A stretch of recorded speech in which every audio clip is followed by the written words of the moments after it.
찬송가 370장 1절, 2절, 간주 4절 하겠습니다.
기도하겠습니다. 봄꽃이 하나씩 져가고 실록의 계절이 다가오고 있습니다.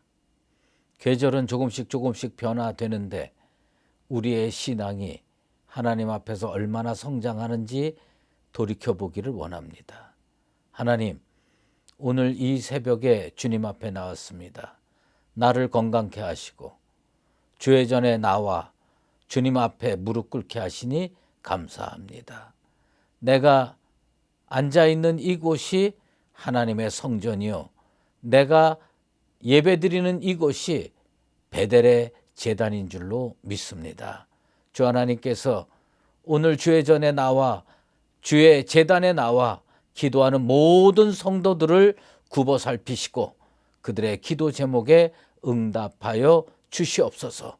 먼저 말씀 앞으로 나아갑니다.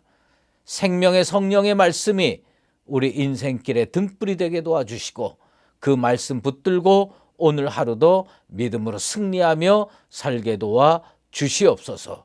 예수 그리스도의 이름으로 기도드리옵나이다. 아멘. 오늘 우리에게 주신 하나님의 말씀은 고린도전서 2장 2절 말씀입니다.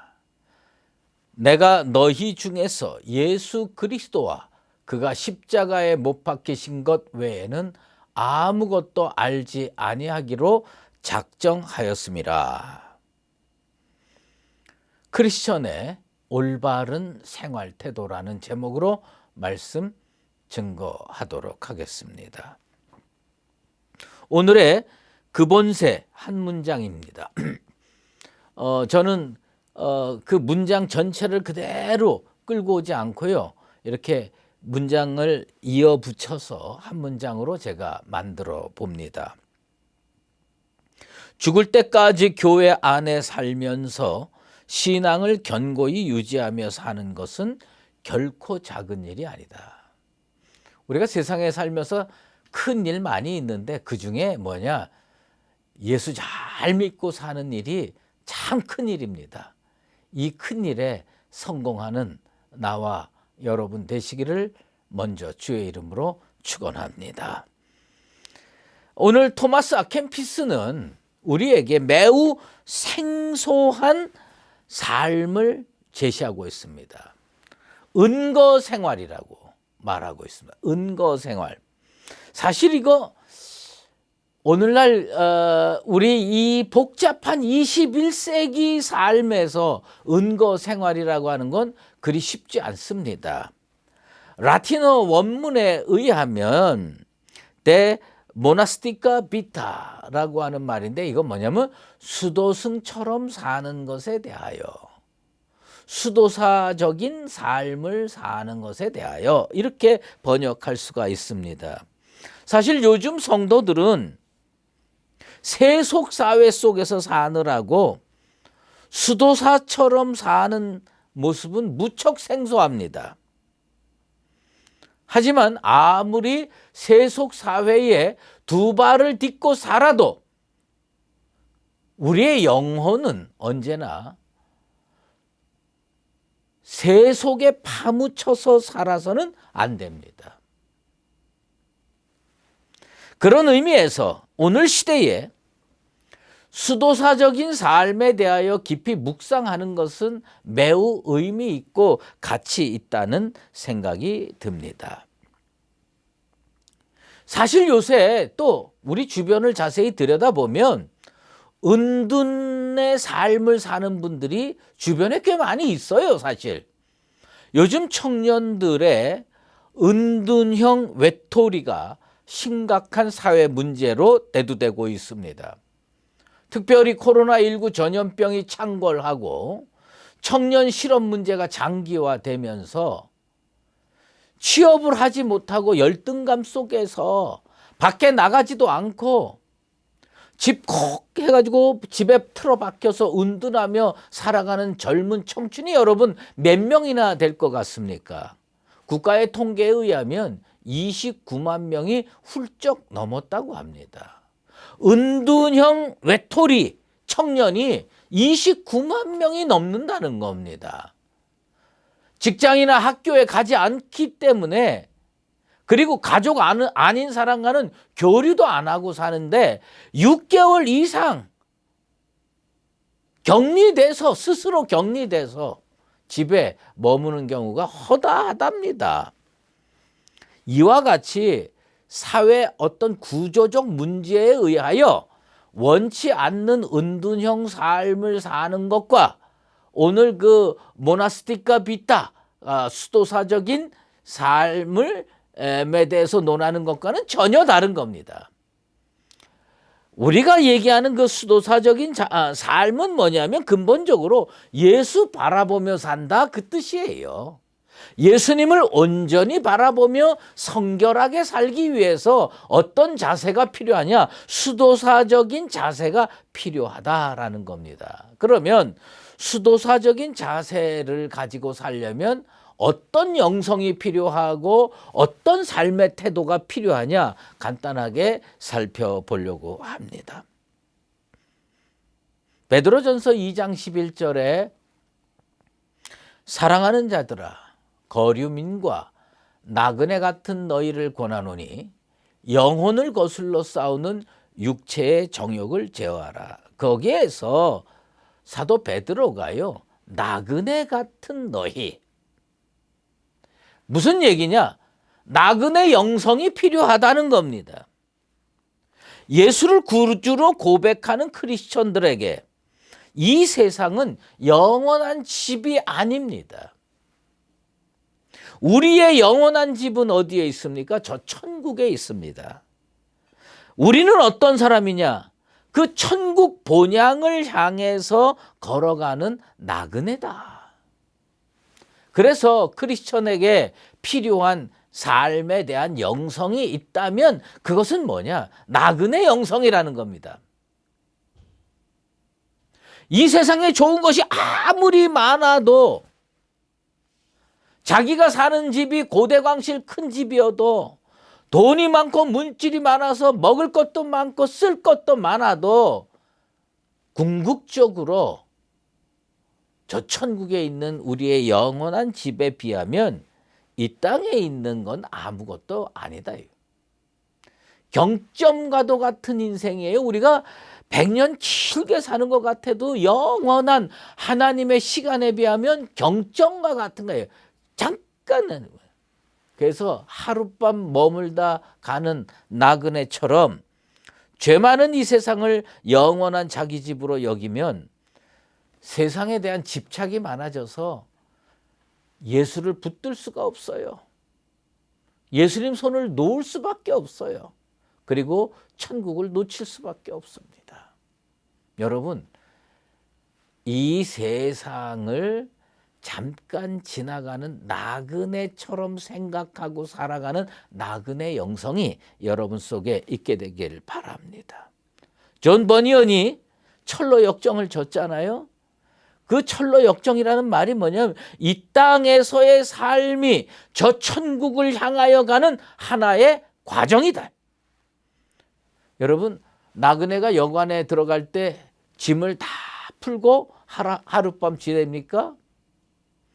그렇게 잘 안 지내요. 잠시 입을 잠옷 꺼내놓고 세면도구 꺼내놓고 그 다음에 휴대폰 이렇게 충전기 같은 거 꺼내놓고 그리고서 그 다음에 입었던 외투 같은 거 옷장에다가 한두 벌 걸어놓고 나머지는 그대로 그 캐리어 속에다가 넣고 사는 거예요. 그게 나그네예요. 제가 외국 여행을 그래도 꽤 했는데요. 한 번은 어떤 목사님하고 갔어요. 미국에 갔는데 그 샌프란시스코에서 2박을 하게 됐습니다. 어떤 호텔에 들어갔어요. 저랑 한 방을 쓰는 목사님이요. 어떻게 하냐면 그 캐리어에 있는 옷을 다 꺼내가지고 다 걸어놓고 양말은 또 이런 서랍에다가 집어넣어놓고 뭐하고 하면서 이틀 살면서 그러더라고요. 저는 진짜 그분이 부럽더라고. 왜 부러우냐. 야, 하루를 살아도 영원히 살 것처럼 사는구나. 이틀을 살아도 영원히 살 것처럼 사는구나. 이런 생각이 들었어요. 참 대단한 그 삶의 자세라는 생각이 듭니다. 하지만 세상에서는 그렇게 살 수 있어요. 하지만 우리는 어떤 영성을 가지고 살아야 되느냐? 나그네 영성을 가지고 살아야 됩니다. 현실 생활에서 보따리 쌓아놓고 살라는 말 아닙니다. 우리 심령 속에서 내 본향은 저 천국이다. 이 땅의 삶은 잠시 유하는 여관과 같은 것이다. 그래서 나그네 영성을 가지고 사는 것, 이게 수도사적인 삶의 아주 중요한 밑거름, 밑받침되는 영성입니다. 여러분 속에 나그네 영성이 있게 되기를 바랍니다. 그 다음에 또 한 가지 중요한 건 제가 오늘 본문으로 선택한 고린도전서 2장 2절 말씀 중에 단순하게 살라. 내가 너희 중에서 예수 그리스도와 그가 십자가에 못 박히신 것 외에는 아무것도 알지 아니하기로 작정하였습니다. 이 사도 바울의 위대한 고백이 나와 여러분의 고백이 되길 바랍니다. 사도 바울은 어떻게 그렇게 위대한 초대교회 전도자가 될 수 있었을까요? 그는요, 단순하게 살았어요. 뭐예요? 십자가 하나만 딱 붙드는 거예요. 예수님만 딱 붙드는 거예요. 그리고 다른 거는요, 다 분토처럼 여겼어요. 배설물처럼 여겼어요. 그런 삶의 자세가 그를 위대하게 만들었습니다. 오로지 예수, 오로지 십자가, 이걸 붙들고 사는 거예요. 제가 언젠가 말씀드렸죠. 제가 부암동 세검정 이렇게 가는 길에 보면요, 김치찌개 집이 있는데 몇 번 갔던 김치찌개 집이 있어요. 그 집은 왜 가서 김치찌개를 먹었느냐 하면 그 집이 맛있어서 먹은 게 아니라 그 집의 제목이 좋아서, 상호가 좋아서 사실은 갔었거든요. 근데 제가 그 노회에서 그 이야기를 설교를 한번 했더니요, 여러 목사님이 그 김치찌개 집에 가가지고 김치찌개를 먹고 나한테 항의 전화를 했습니다. 왜 이렇게 맛이 없는 집을 소개했냐고. 아니, 목사님이 소개를 했기 때문에 맛있을 거라고 생각해서 갔는데 김치찌개가 너무 맛이 없었다 이거예요. 그 여러분 그 김치찌개 집 상호가 뭔지 아세요? 오로지 김치찌개입니다. 나는요, 그 제목이 너무 좋더라고. 오로지 김치찌개. 예. 우리 어떻게 살아야 되느냐? 그 김치찌개 집은 맛이 없어서도 우리 인생은 맛있는 인생이 될 수가 있어요. 뭘 붙들고 살며? 오로지 예수. 오로지 십자가. 크리스천은요, 단순하게 살아야 됩니다. 뭐 인문학도 좋고요, 경제학도 좋고요, 세상 지식, 과학 뭐 이런 거 다 좋아요. 그러나 그것으로 구원을 얻는 게 아닙니다. 우리는 언제 승리할 수 있느냐? 예수 십자가 붙들고 살 때 믿음으로 승리할 수가 있습니다. 켄터키 프라이드 치킨이라고 아세요? 저는 요즘에는 가본 적이 거의 없는데 저희 애들 어렸을 때는 참 여러 번 갔었어요. 근데 그 켄터키 프라이드 치킨이라는 그 치킨집을 만든 사람이 데이비드 토마스라는 사람인데 29살 때 오하이오주 콜럼부스라는 도시에서 식당을 운영을 했습니다. 근데 맨날 적자를 보는 거예요. 맨날 적자를 보는 거예요. 그래서 이 사람이 믿음이 좋은데 하나님께 막 기도하는 거예요. 하나님, 길을 열어주십시오. 장사 좀 잘 되게 해주십시오. 밤낮 기도했습니다. 그런데 이렇게 해도 안 되고 저렇게 해도 안 되고 맨날 적자하는 거에 대해서 마지막으로 매일 기도하면서 마지막으로 아이고, 지역 방송에다가 광고비를 좀 내고 그리고 광고하고 그래도 안 되면 이거 접자. 이렇게 생각하고 광고 담당자를 찾아갔어요. 그래서 뭐 우리 식당에는 이것도 잘하고 저것도 잘하고 막 늘어놓는데 그 광고 담당자가, 저는 제가 그 식당에 가서 먹어보니까 닭튀김이 제일 맛있었습니다.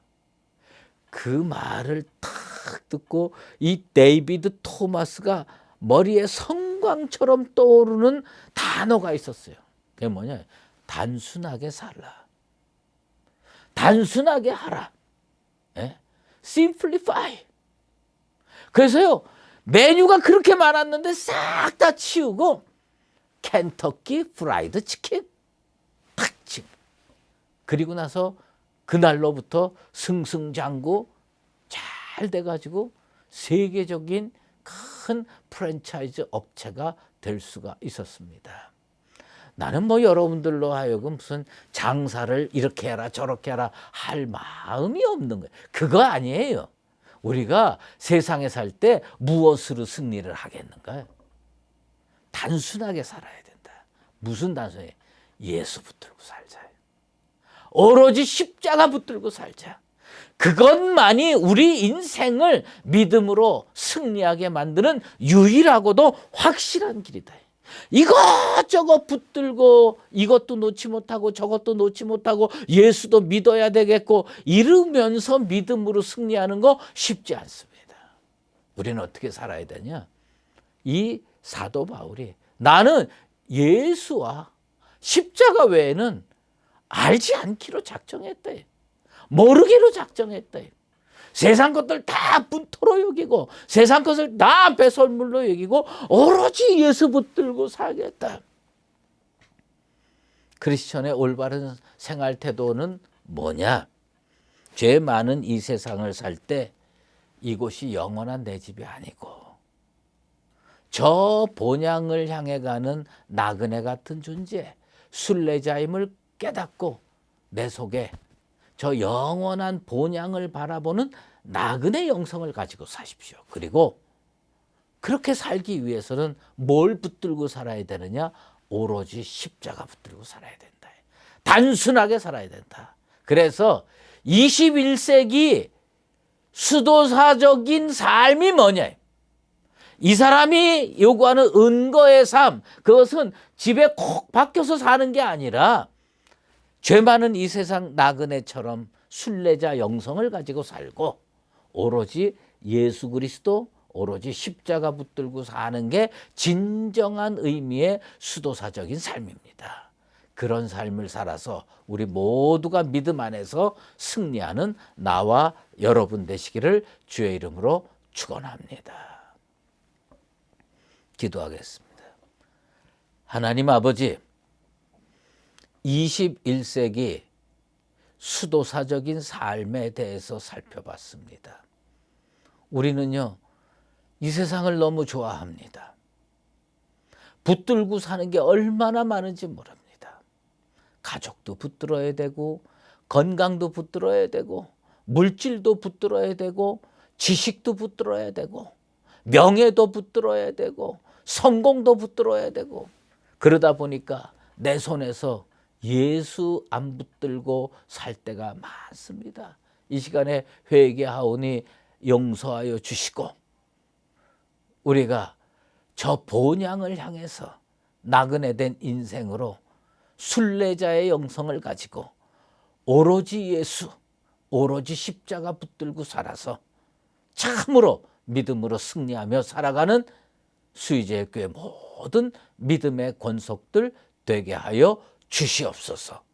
연하여 주기도문으로 기도하오니 하늘에 계신 우리 아버지, 아버지의 이름을 거룩하게 하시며 아버지의 나라가 오게 하시며 아버지의 뜻이 하늘에서와 같이 땅에서도 이루어지게 하소서.